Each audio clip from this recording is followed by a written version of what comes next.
Well, the Stanley Cup Finals matchup is set, and the Nashville Predators, they're not in it. But there are some lessons that the Nashville Predators can take away from the two teams currently fighting for the Stanley Cup, the Colorado Avalanche and the Tampa Bay Lightning. We'll talk about what those are and why it's not as simple as just sucking for a few years, gathering draft picks, and reaping the rewards. There is a lot of work that went into where the Colorado Avalanche and Tampa Bay Lightning are today. All coming up today on the Locked On Predators podcast. Your Locked On Predators, your daily podcast on the Nashville Predators. Part of the Locked On Podcast Network, your team every day.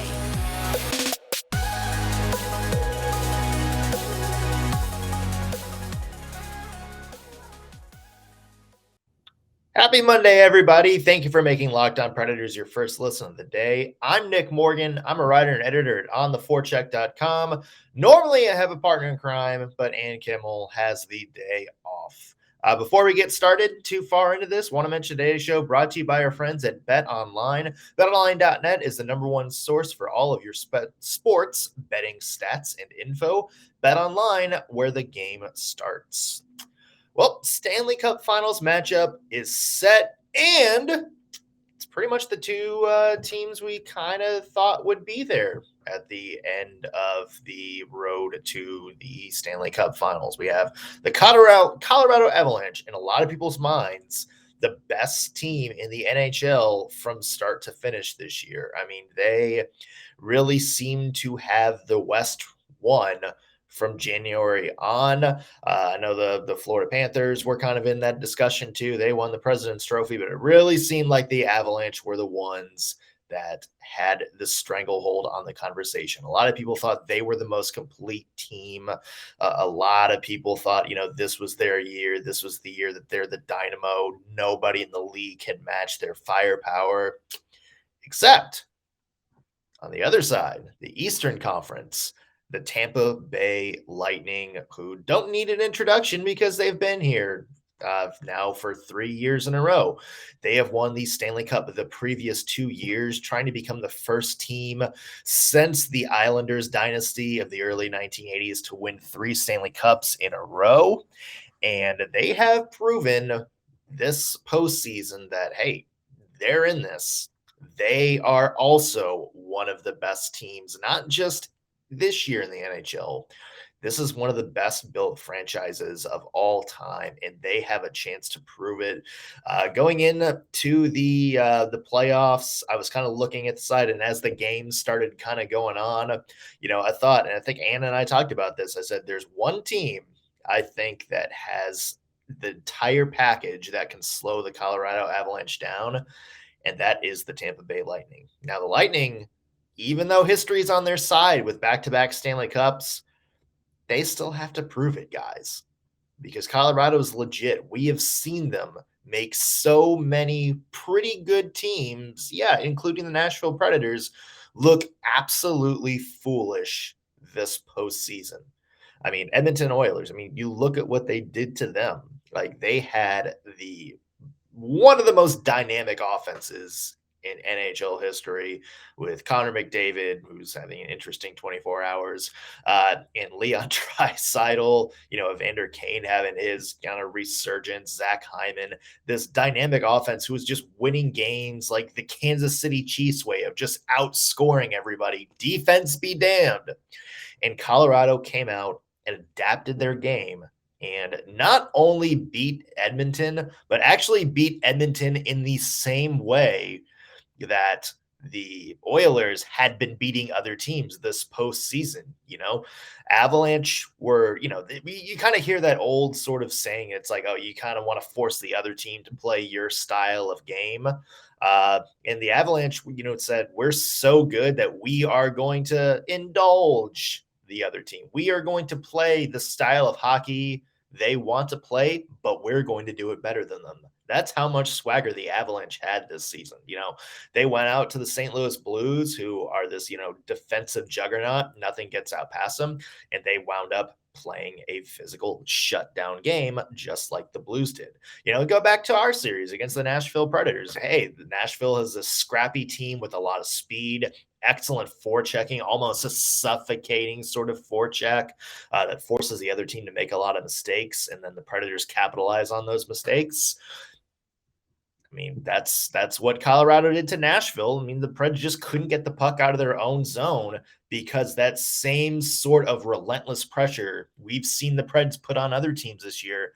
The Avs did that. So that is why I'm absolutely excited to see the Stanley Cup Finals this year, because I think these are, the two biggest juggernauts in the league this season going head to head. And this is, I mean, we've said it before. Like, if the NHL wanted to guarantee, a home run matchup for the Stanley Cup Finals this year, this is the two teams they would have handpicked. I'll tell you what, ESPN, TNT, the two networks that have, the rights to the Stanley Cup Finals, boy, they could not have asked for a better year one. And I know ESPN's got the rights this year. TNT will have them down the road, but this is great. Like, this is exactly what you want when you're going into a new TV deal. You want the most intriguing matchup on your networks, and that's what we have this year. I mean, are the Colorado Avalanche the knight in shining armor that is going to slay the dragon in the terms of the Tampa Bay Lightning? Or, are they is Colorado, the Rocky Balboa that's going to go up to the Apollo Creed of the Tampa Bay Lightning and be, the full package that finally is able to break up the dynasty? I think a lot of people have kind of compared this to, I'm not sure, how much validity there is to this, and I'll let you guys kind of decide, but I've seen a lot of people kind of compare this to those Stanley Cup Finals matchups in 83, 84. It was Gretzky and the Oilers. They were the up and coming team taking on the New York Islanders, who were the dynasty at the time. It's, the first year they smacked down, and then the next year is when the Oilers jumped in and kind of took control of the reins, and the Oilers kind of became the dynasty, from the early 80s to the late, early 90s. So I've seen a lot of comparisons to that. Again, not quite sure yet if that is going to sort of be the comparison moving forward. I think there's a lot left to do until we get to that point, but this is fun. This is one of those matchups where, if you like hockey, if you're hoping to see the two best teams play each other, and if you're just looking to be entertained, look no further than this series. We may have some official predictions coming up later this year when Ann gets back, or later this week, I should say. The game one is Wednesday. We'll probably go in a little bit more in depth, but for now, I kind of want to talk about the Nashville Predators connection to these two teams, because we know the Predators are in an interesting spot. They're sort of treading water, so to speak. They're not quite good enough to be contenders, but they're not quite bad enough to tear it all down yet. So as they're moving forward, as they're building a roster, as David Poile is trying to get back to being a contender, can he look at these two teams playing for the Stanley Cups, Tampa Bay Lightning and the Colorado Avalanche, look at how they're built, look at how they got here, and take lessons away? Like, what can you learn from these two teams that is going to help your team? And there is a lot of crossover that I think Preds fans will recognize and utilize. So that is going to be an interesting conversation. And I want to get into the reasons why in just a second. But first, I want to mention today's show brought to you by Athletic Greens. I use their product, AG1, every day. I started out just because they sent me a free can of it. I was very skeptical, started taking it every day just for giggles, just so I can, see how the product works. And I do not regret it for 1 minute. I feel full. I feel light. I don't have those 2 p.m. crashes where I'm just absolutely dreaming of a nap in bed. And I use that for AG1. AG1 has definitely helped me. So what is this stuff? Well, with 1 delicious scoop of AG1, you're absorbing 75 high-quality vitamins, minerals, whole food source superfoods, probiotics, and adaptogens to help you start your day right. The special blend of ingredients supports your gut health, nervous system, immune system, energy, focus, recovery, aging, pretty much everything. Like I said, I feel so much better after I've started taking it. A lot of people are concerned about price. I get it, tight budget, all that good stuff, but break it down like this. It costs you less than $3 a day. That's AG1's cost. Less than $3 a day, which is cheaper than the daily Starbucks run you probably make for you and your work staff. And it's cheaper than getting all the different vitamins, minerals, supplements yourself. So think of it this way. You're investing in an all-in-one nutritional insurance. It's your health. It's your body. You only get one body. You only get one life. So you might as well take care of it. Right now, it's time to reclaim your health and arm your immune system with convenient daily nutrition. It's just one scoop in a cup of water every day. That's it. No need for a million different pills and supplements to look out for your health. To make it easy, Athletic Greens is going to give you a free 1-year supply of immune supporting vitamin D and 5 free travel packs with your first purchase. All you have to do is visit athleticgreens.com/NHL network. Again, that is athleticgreens.com/NHL network to take ownership over your health and pick up the ultimate daily nutritional insurance. So, Tampa Bay Lightning, Colorado Avalanche in the Stanley Cup Finals.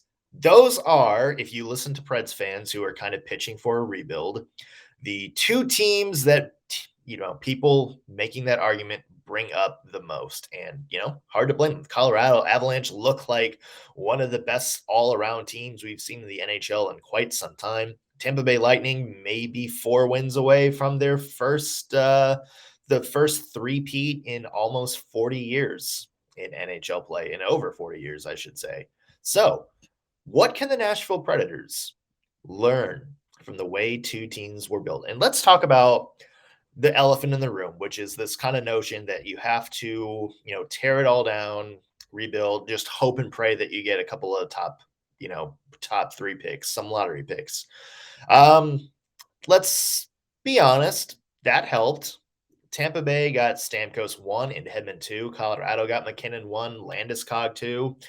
But it's not just enough to stockpile, top 3 picks, including, the NHL lottery is very, very hard to win. Harder now to win than it was, probably back in the, 2015 to, 2020 era. And even then, we've seen some of the worst teams never win the draft lottery. A lot of people forget Colorado Avalanche were one of the worst teams in NHL history, and they didn't even get a top 3 pick that year. They got pushed out of the lottery. But here's where the difference is. Here's what separates those two teams from the likes of the Buffalo Sabres or even the Edmonton Oilers, who had 3 straight number 1 picks before Connor McDavid even came into the picture. It's not where you draft, it's how you draft. Drafting well is the key. Now, let's be honest. If you get a top 3 pick, that's pretty easy for you. You know who the best player in the draft is, and you probably know who that next, sub-tier of players are. There's probably, every draft year, maybe the top 3 is usually set in stone, at least the top 2. Maybe there's like some movement between 3, 4, 5, depending on what your needs are long-term. Where it gets after that is where you need your scouting department and you need your development system to start hitting home runs. Now, here's the thing. A lot of people talk about where the Preds have drafted, and their complaint is, we're not bad enough to win the lottery and get some game-changing talent. But that's where a lot of these teams are built. It's not necessarily just like the 1, 2, 3 pick, even, a top 5 pick. Yeah, Colorado's got a bunch of those on the roster. Tampa Bay's got Stamkos and Hedman. But what do you do when you start getting better and you're no longer bad enough to get those top 5 picks, but you're not quite good enough to get into the playoff picture? That's where the rest of the draft comes in handy. And we've talked about this before. Tampa Bay is a great example of this. Andrei Vasilevsky, 19th overall. A lot of teams could have had them. Tampa Bay went out and got him. Nikita Kucherov, 58th overall. In his draft year, the Preds could have gotten him. Tampa Bay went out and got him. They recognized him as a potentially elite talent that they could get in the second round.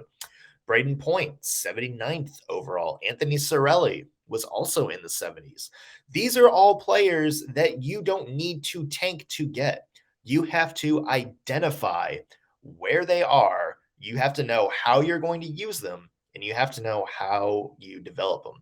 I think a really good example of this year, when you talk about, the Lightning getting Brandon Hagel at the trade deadline, a lot of people saw them give up 2 first-round picks to get him, and a lot of people were going, "What? Like, are you kind of overthinking this, Julien Brisebois?" Then a lot of people put it in perspective. It's like, you know what? They trust this draft. They trust their scouting department so much that it doesn't. They thought drafting 29, 30, 31 was not going to be any less of a chance to find a difference maker than the 2 third-round picks they got back from Chicago, which would have been, hey,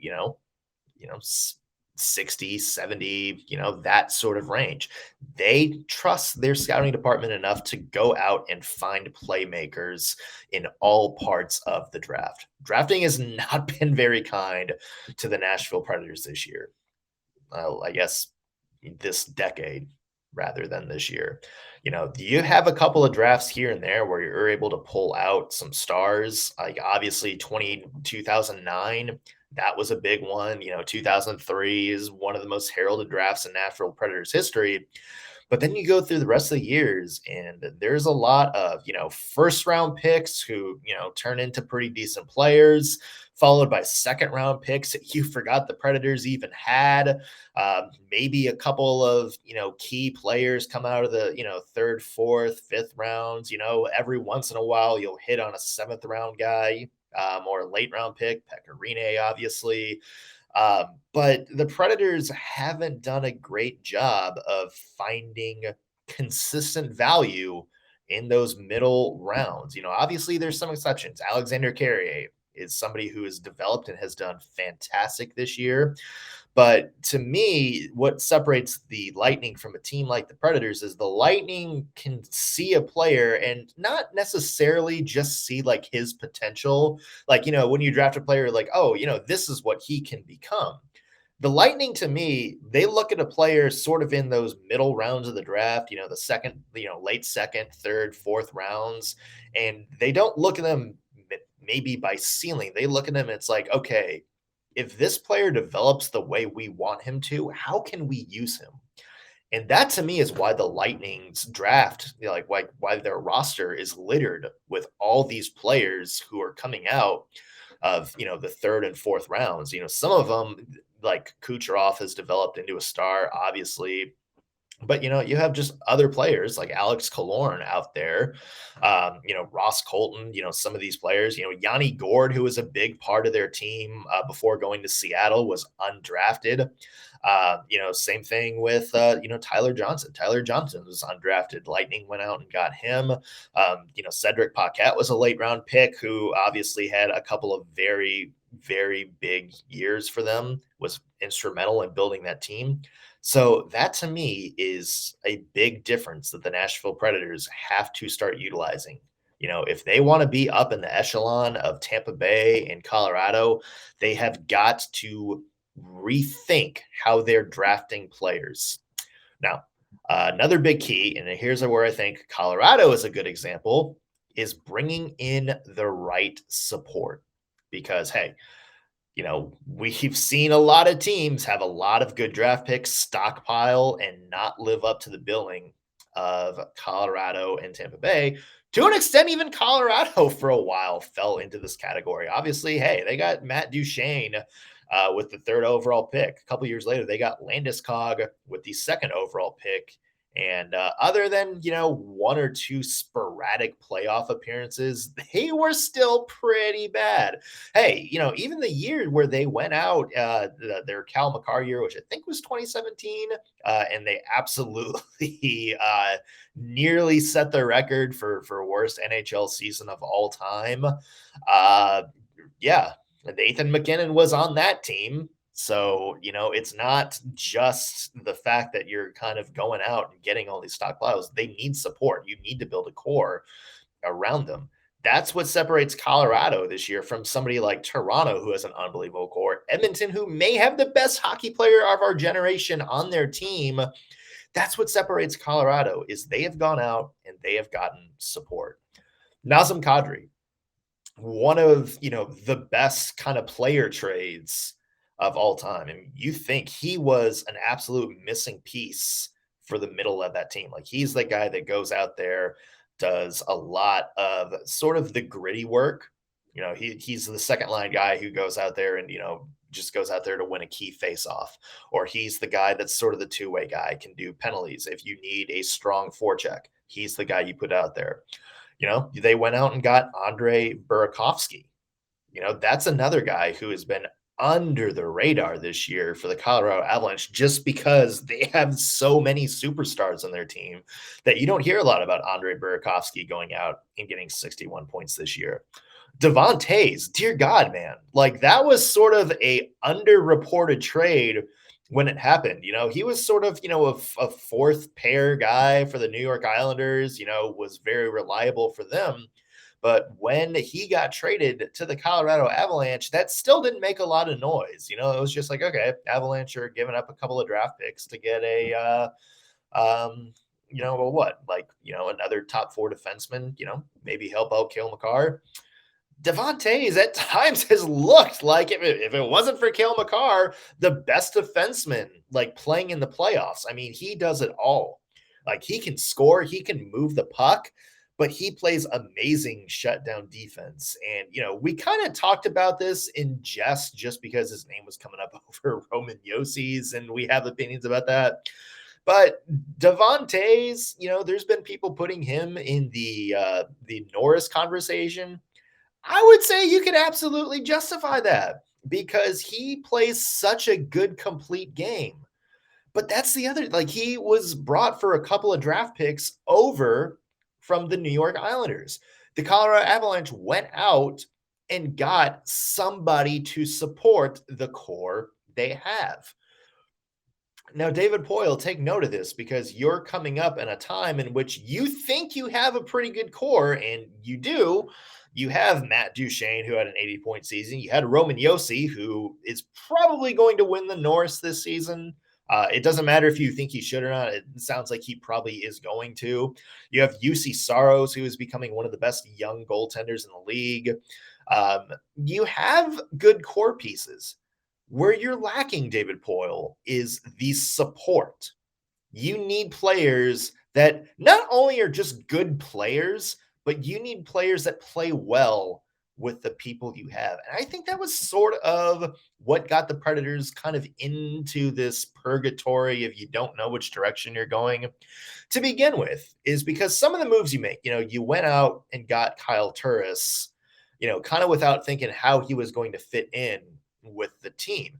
You saw that, kind of some of the trade deadlines, you bring in Mikael Granlund for Kevin Fiala. You started trading for, Wayne Simmons, Brian Boyle. You kind of bring in these guys, and it just kind of became like a mismatch of, oh, you're the third best left wing on the team. Well, then you go on the third line, without really, sort of any thought into how do we want them to play.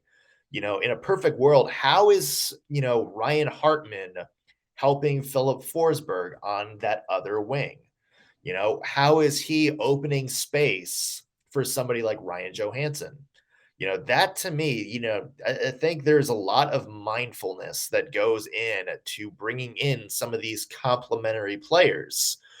And that is something that we've seen from Colorado, with the guys they've gone out and gotten out, guys like Devon Toews, guys like Andre Burakovsky, guys like Nazem Kadri. They have gotten them out, and they have gone all in on getting them, because they know how they are going to fit into their vision of the team. That's something I think the Nashville Predators have kind of been lacking when they've made some of the trades. And Tampa Bay obviously has done it too. I mean, after they got embarrassed by the Columbus Blue Jackets, what did they go all in on at the next trade deadline? They went all in to get Blake Coleman. They went all in to get Barclay Goodrow. And yeah, a lot of people are going to say like, whoa, you definitely overpaid for those two. But look, I mean, they did the job the Lightning needed them to, and the Lightning got 2 Stanley Cups over it. So I think, if you see a guy that you like, that you think is going to kind of be a difference maker for your team, don't worry about what it costs. Like, don't worry about, having to sacrifice, draft picks for some guy who may or may not work out. If you see a guy, you know exactly how he's going to play and you know exactly the kind of impact he's going to have on your team, do it. Go out and make that deal, David Poile. If you're serious, just look to what Tampa Bay did to get 2 Stanley Cups. Look at what Colorado has done to put them over the top this year. Be aggressive. If there's a guy out there you like, be aggressive. You cannot be wishy-washy. You have to be aggressive to get the guys you want in this league. One more big thing that I think that Predators can learn from the Avalanche and the Lightning, something I think the fans could probably learn also. But before I get into that, I want to mention today's show brought to you by our friends at betonline.net. That's your number one source for all of your betting stats and sports info. At betonline.net, you can find all the latest sports developments, news, and odds, including everything you need to know about this year's Stanley Cup Finals. We also got plenty of info on the NBA championship, Major League Baseball, and of course, all the latest fighting news from MMA and UFC to boxing. BetOnline is also your continued source for all of your sports wagering information, including live betting, esports, plenty of new prop bets in time for the Stanley Cup Finals, and more. So head to the website today or use your mobile device to learn more about the trends in action. BetOnline, where the game starts. There's one other thing that I think is key that the Nashville Predators need to learn, and that is patience. Patience is a virtue, guys. That is something I think the fans in particular need to kind of look towards these two teams, because let's face it, Colorado Avalanche have been rebuilding probably since the first lockout. When 2006 started, they made the playoffs, got to the second round, and then after that, it was just kind of a sporadic thing of, hey, sometimes we're good enough to get in and, lose in the first or second round, and sometimes, we're nowhere's close. There was a lot of that bouncing around. There's going to be times where you have to settle for the fact that you're going to kind of be in this ping-ponging level of mediocrity. We saw it with Tampa Bay. Like Tampa Bay, after they won the Stanley Cup, basically had to rebuild their team close to from scratch after that 2004 lockout. They kept, LeCavier, they kept Martin St. Louis, but after that, a lot of turnover, a lot of new faces. And again, they kind of went through a few years where, some of the old guard was sticking around while the new guard, where they're, still trying to develop newer players. And as a result, it was a lot of kind of where the Preds are now, a lot of ping ponging. Hey, sometimes we're good enough to, go on a hot run and somehow get to one game away from a Stanley Cup Finals in 2011, where you had no business doing that. And then other times, yeah, the Lightning were absolutely nowhere's close to playoff contention. When I see people talk about rebuilds, they talk about it in a straight line. And because I know a lot of people have come out and said, I'm anti-rebuild, that, I'm one of those people that wants to stay the course or whatever. And I'm not anti-rebuild. I am just going in with sort of a warning that be careful what you wish for. Know what you're signing up for. There are, look how long it took Colorado to get back to this point. Look how long it took Tampa Bay to even get back in the conversation of not just getting into be a Stanley Cup Finals, like even getting back into the playoffs. It took them a while. There was no straight line. And to me, that's sort of my issue with how people talk about rebuilds nowadays. When you see things, you're saying it's like, oh, Colorado was bad for a while and then they sucked and they got back. And, look, they drafted Nathan MacKinnon. They drafted Gabriel Landeskog. And look at them now. It paid off for them. Yeah, but that is undercutting a lot of the work and a lot of the time they took and glosses over a lot of their misses. Hey, does anybody remember Duncan Siemens? No? Yeah, probably for good reason. Does Tampa Bay, how many people talk about Brett Connolly or Slater Cuckoo? Are they big pieces of this Stanley Cup dynasty? No. There is a lot of stuff people gloss over when they talk about how simple that is. And again, there's a lot of straight line. There's a lot of times you think you're close. Remember when Patrick Waugh came into the picture for Colorado, and they got back, and I think they lost to the Wild in 7 games. And they had Matt Duchene, they had Gabriel Landeskog, they had a couple of younger pieces on the blue line like Tyson Barrie. Remember him? And a lot of people thought, yeah, this is it. We've got it. We've got it. And then, they sort of went back the other way. Things didn't work out for a lot of players. They couldn't keep that team together. A lot of people kind of gloss over that thing. So there was no straight line for the Colorado Avalanche, just like there was no straight line for the Tampa Bay Lightning. They went up. They looked like they had a core. They had to kind of maybe break off a few pieces of that core and go back. It is an up and down process. And it took the Tampa Bay Lightning, if they made the Stanley Cup in 2004, it took them back till 2015 before they had a team that was like, okay, this team is good enough to compete. Colorado Avalanche, I mean, look, this is like their best team they've put together since the 2004 lockout. It takes time. And you have to realize what you're getting yourself into if you're calling for a full rebuild. That patience thing can also be applied to some of the players. Some players may not develop into the player you think they're going to develop.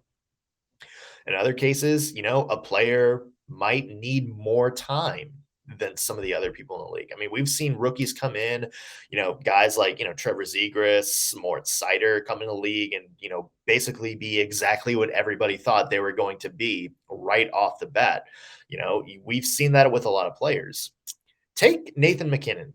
Nathan MacKinnon was a guy that for his first couple of years was a really good player, but not a game changer. I mean, you go through some of the stats, they're fit, 50, 60 point seasons when Colorado was kind of bad. Those few years he had one season where, he only finished with 37 points. Or I'm sorry, 53 points, 37 assists. Definitely not like what you would expect a first rounder to be. And I remember a lot of people in Colorado and kind of around the league were talking about MacKinnon as kind of did we overestimate what he was going to be? Is he always going to kind of be this, solid but not a game-changing player? And then look what happened in 2018 when Jared Bednar came into the picture. He found a different gear. And every year since then, Nathan MacKinnon has been one of the best players in the league. And all it took was A, a change of coach, and B, some patience. Let him figure things out. Let him grow. Sometimes I think, when Nashville Predators talk about, some of their high draft picks, we look at somebody like Eeli Tolvanen. A lot of people thought Eeli Tolvanen was a bust, his first 3 years. Because he wasn't that sort of 80-point scorer right off the bat. He was in Milwaukee, needed more time to grow. We can have a different opinion of him now after the last season, but, the same thing with, Dante Fabro. There's kind of this conversation where it's, if you're not, I guess instant gratification would kind of be the best adjective for it, or, I don't know what the technical grammar term is called. You guys figure it out. But this sort of instant gratification thing where if it's you're not taking the steps you need to every year, if there's not a straight line, or if you're not the player you think you're going to become right off the bat, you kind of get bored. You kind of say, okay, well, they're not a big part of our future. Maybe they wind up going on the trade block, something like that. Something we've heard rumors about maybe happening to Tolvanen this year. There's got to be some patience in some of these players, And if you're really committed to, taking a big step forward and rebuilding this team, refreshing the roster, then you've got to give players a longer leash to grow, that's something that Avalanche did to Nathan MacKinnon, and he paid off. The first couple of years of Victor Hedman were very rough in Tampa Bay, and look at him now. He's figured it out and kind of became a dynamic player, after a few years.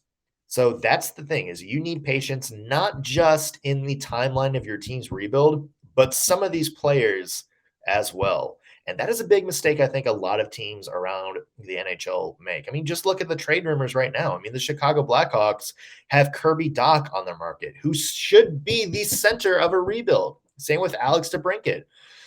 Just because, you're rebuilding, take a look at some of these players and give them room to grow. Maybe put them in uncomfortable situations that force them to have to reevaluate their game. That's what Tampa did to a lot of their players. That's what Colorado did to a lot of their players. And look at them now. We have two of the most complete teams in the NHL going head-to-head for the Stanley Cups. And it was a long road. For the fans, I'm sure it was a very painful road, but it's one that pays off. So, again, to Preds fans out there, I am not anti-rebuild.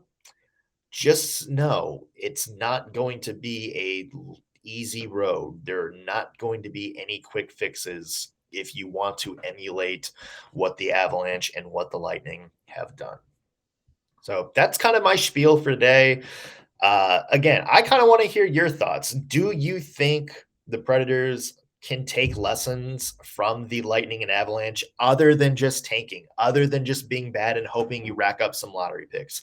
What's something I miss? What is something that stands out with one of these one or both of these teams that you think absolutely goes into being a great contender? Let me know in the comments below. You can find me on Twitter at _NSMorgan. If you're on the if you're on the web, look for it's been a long weekend, guys. Look for my work at ontheforecheck.com. Also be sure to follow the podcast on Twitter at LO_Predators. If you're watching this video on YouTube, be sure to like, share, subscribe. Again, let us know your thoughts. That's going to do it for us today on the Locked On Predators podcast. Thank you for making us your first listen of the day. We will be back tomorrow with more hockey talk. We'll see you then, everybody. Cheers.